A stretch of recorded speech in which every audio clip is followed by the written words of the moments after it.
Bismillahirrahmanirrahim. Assalamualaikum warahmatullahi wabarakatuh. Berjumpa kembali dengan saya, Zamare, di video ke-12, Tuhan Tidak Pernah Iseng. Dalam video kali ini, saya akan menceritakan perjalanan hidup saya yang masih berhubungan dengan persahabatan antara saya dengan Boy dan teman-temannya. Tapi kali ini saya akan menceritakan hal gila, bahkan sesuatu yang sangat gila yang tidak seharusnya saya lakukan. Apakah itu? Cemburu. Ya, saya dilanda kecemburuan saat itu.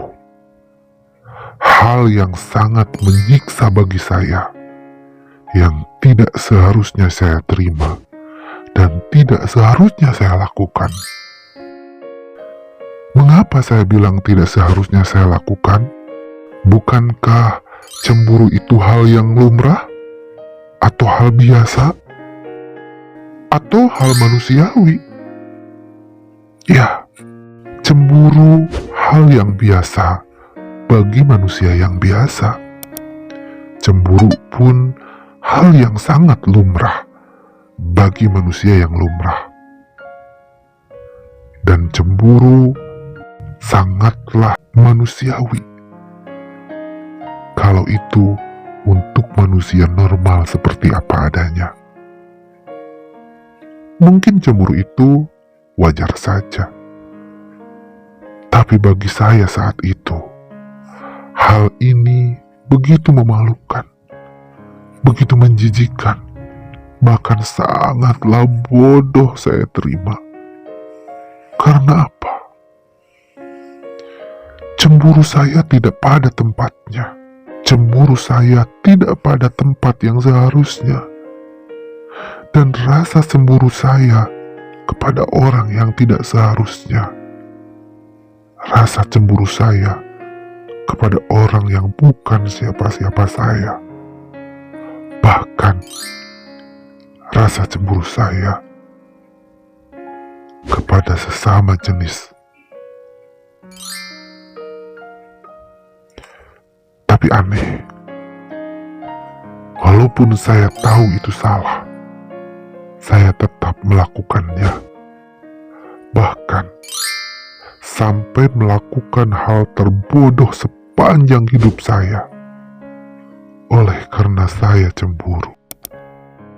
Mungkin kalau Anda mempunyai pasangan, atau sudah menikah, atau Anda kakak beradik, terus merasakan rasa cemburu, itu hal biasa. Seorang istri yang cemburu kepada suaminya karena sang suami genit sama wanita lain, ya itu wajar saja. Atau seorang kakak yang cemburu sebab orang tuanya lebih memanjakan adiknya, mungkin itu pun lumrah. Tapi catat, ketika ada seorang lelaki yang katanya bersahabat dengan seorang lelaki, dan si sahabat lelakinya itu genit, kenalan sama wanita, merayu-rayu wanita, malah saling memberikan nomor telepon dengan wanita. Si sahabat lelakinya tadi marah, tidak terima. Dia cemburu buta dan sangat takut ketika sahabatnya itu mencintai wanita. Bahkan dia menjadi benci kepada wanita itu ketika wanita itu menerima cinta sahabatnya.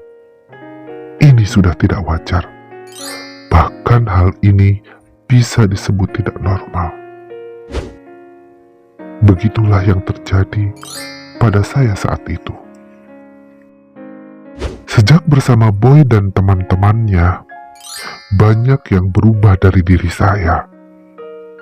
Sebelumnya, saya lebih suka menyendiri di kamar dengan hanya membaca buku atau menulis diary atau menulis puisi. Tapi Tapi setelah bersama mereka, saya lebih sering bermain bersama untuk sekedar mencari kesenangan atau menikmati masa muda. Walaupun masih tetap kami belajar bersama. Tapi bukan hanya itu, ada sesuatu yang saya rasakan dari kebersamaan saya bersama Boy dan temannya. Penilaian masyarakat terhadap saya pun sedikit berubah. Mungkin karena mereka melihat saya mulai bergaul dengan sesama lelaki, sehingga mereka menganggap saya sudah menjadi laki-laki normal. Begitupun hubungan saya dengan keluarga. Kami semakin akrab. Mereka tidak lagi mempermasalahkan sikap dan gaya saya yang sempat dianggapnya aneh. Pun dengan teman-teman saya di kampung yang dulu sering menjahili saya, selalu membuat saya penat setiap hari, selalu mencemooh dengan hinaan-hinaan yang sangat menyakitkan. Saat itu, mereka sudah yakin bahwa saya biasa-biasa saja. Kasihan mereka. Padahal secara tidak langsung mereka tertipu. Ya, karena saya sesungguhnya masih seperti dulu. Fisik saya memang laki-laki, tapi jiwa saya adalah perempuan yang tanpa saya sadari, ternyata saya mulai menyukai laki-laki. Hati dan jiwa ini bertumbuh sebagai perempuan yang haus akan kasih sayang pria. Padahal secara jasad, tubuh ini adalah laki-laki sejati. Apalagi saya memang tidak suka dandan ala wanita yang suka bersolek dengan make up tebal, memakai rok, dan segala aksesoris kewanitaan lainnya. Tidak. Saya tetap mengenakan pakaian laki-laki karena saya merasa nyaman berpakaian demikian. Tapi tidak bisa saya pungkiri, dalam benak saya, dalam hati saya, pernah, bahkan sering sekali menghayal diri ini seperti wanita yang merindukan belayan kasih sayang pria.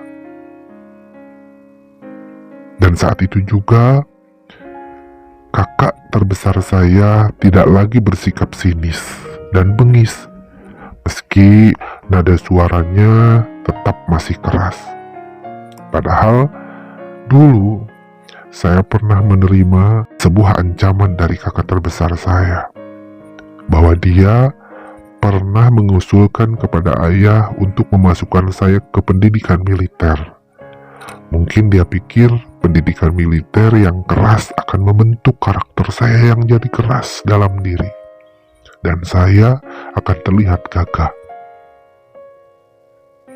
Kalaupun tidak masuk militer, kakak saya mengusulkan kepada bapak supaya saya dimasukkan ke pesantren yang jauh dari rumah. Ya, saya bisa paham mengapa dulu kakak terbesar saya begitu marah kepada saya. Karena setiap kali kakak saya berkumpul bersama teman-temannya di kampung, dia sering menerima komentar memalukan tentang saya. Makanya kakak terbesar saya paling tidak mau ketika dia bermain dengan orang lain terus saya ikut-ikutan. Dia akan mengusir saya secara langsung. Begitulah saya. Hinaan dan cemoohan dari orang lain, saya masih bisa maklumi. Karena memang saya tak punya urusan dan hubungan dengan mereka. Toh, mereka tidak serumah, bertemu pun tidak setiap hari. Tapi, apabila kakak sendiri yang memperlakukan itu, betapa teganya dia. Berat dan sakit rasanya saya menghadapi ini semua. Apalagi kami setiap hari harus bertemu, karena kami memang tinggal di bawah satu atap. Dan bagi saya, Boy adalah malaikat penolong. yang menolong saya dari bencana dan malapetaka masa lalu, yang membuat saya terpuruk jatuh ke dasar penderitaan. Ya, mengenalnya adalah anugerah terindah buat saya, dan bersamanya saya merasa nyaman dan sangat bahagia. Berdua bersama Boy adalah saat yang sangat mengasihkan. Sikapnya yang wajar dan tidak aneh-aneh membuat saya merasa nyaman pergi kemanapun, sehingga tidak ada yang menyangka macam-macam pada kami. Boy mempunyai wajah yang sangat tampan, dengan tanpa sebiji jerawat pun di wajahnya. Hidungnya yang mancung, sorot matanya yang sipit namun tajam, rambutnya yang selalu klimis tersisir rapi, membuat saya tak pernah bosan memandangnya. Kata-katanya yang selalu manis, tawanya yang renyah, membuat telinga ini tak bosan pula mendengarkannya.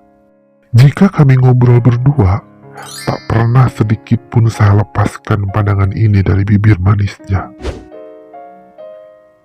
Mungkin Anda bisa membayangkan betapa tersiksanya diri saya ini menahan rasa yang ingin memiliki Boy. Seperti halnya ketika saya harus tersiksa manakala merindukannya.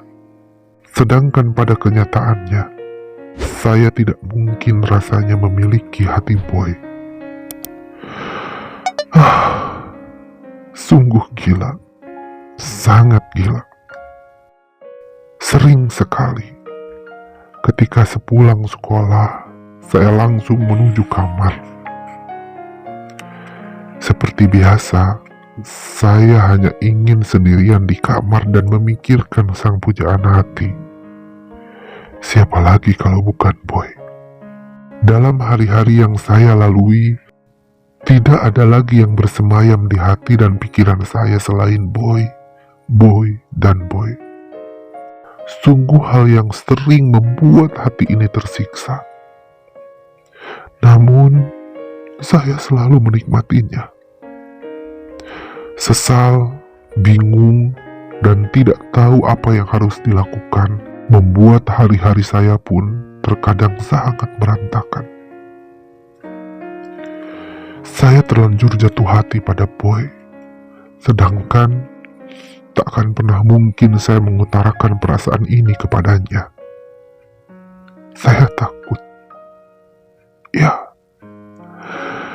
saya takut jika suatu saat dia mengetahui perasaan ini, dia akan membenci saya, dan kemudian dia akan meninggalkan saya.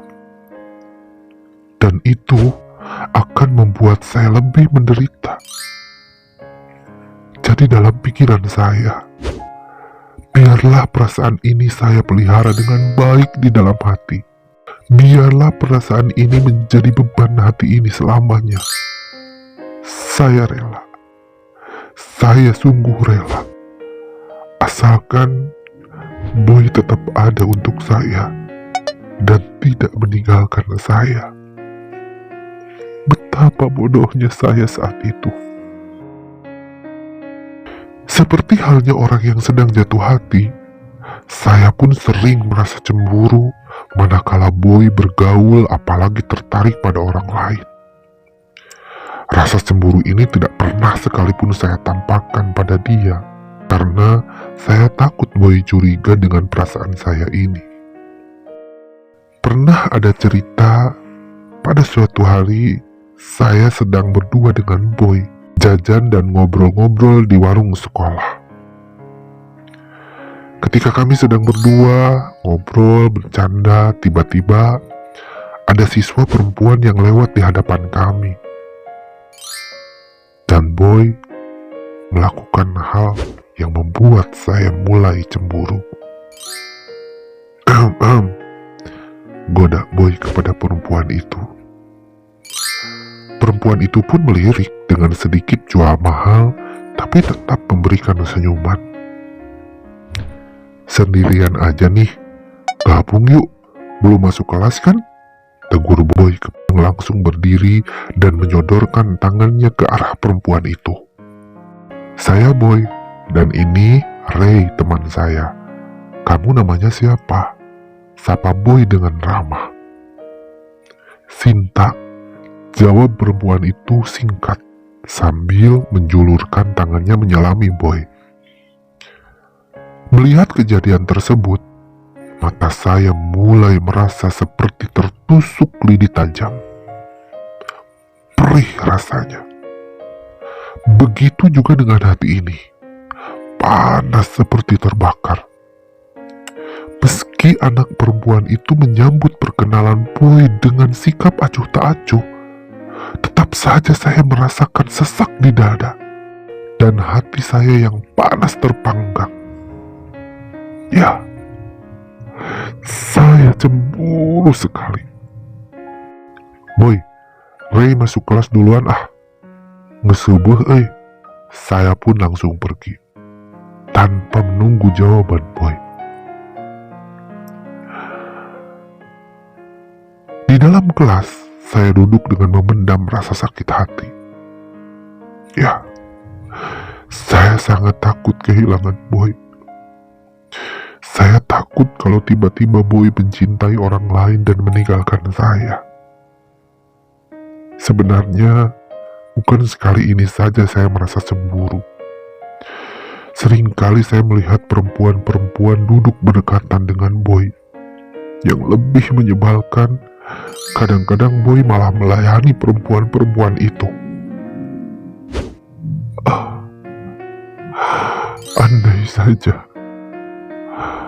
Andai saja saya perempuan, saya akan utarakan perasaan ini. Dan saya akan bilang kalau saya cemburu sama dia, karena saya mencintai dia. Dan mungkin itu wajar adanya. Tapi saya tidak. Saya sadar, Boy laki-laki yang sangat tampan, baik hati, ramah, dan memang pantas banyak perempuan yang menyukainya. Lalu kenapa saya harus cemburu? Padahal saya sama laki-laki. Perasaan ini sungguh sangat menyiksa. Karena saya begitu mencintai Boy. Bagaimana cerita selanjutnya? Hal bodoh apa lagi yang saya lakukan karena kecemburuan kepada Boy? Tunggu di video berikutnya. Akan lebih menarik dan lebih dramatis. Jangan lupa untuk like, komen, share, dan subscribe channel ini. Terima kasih.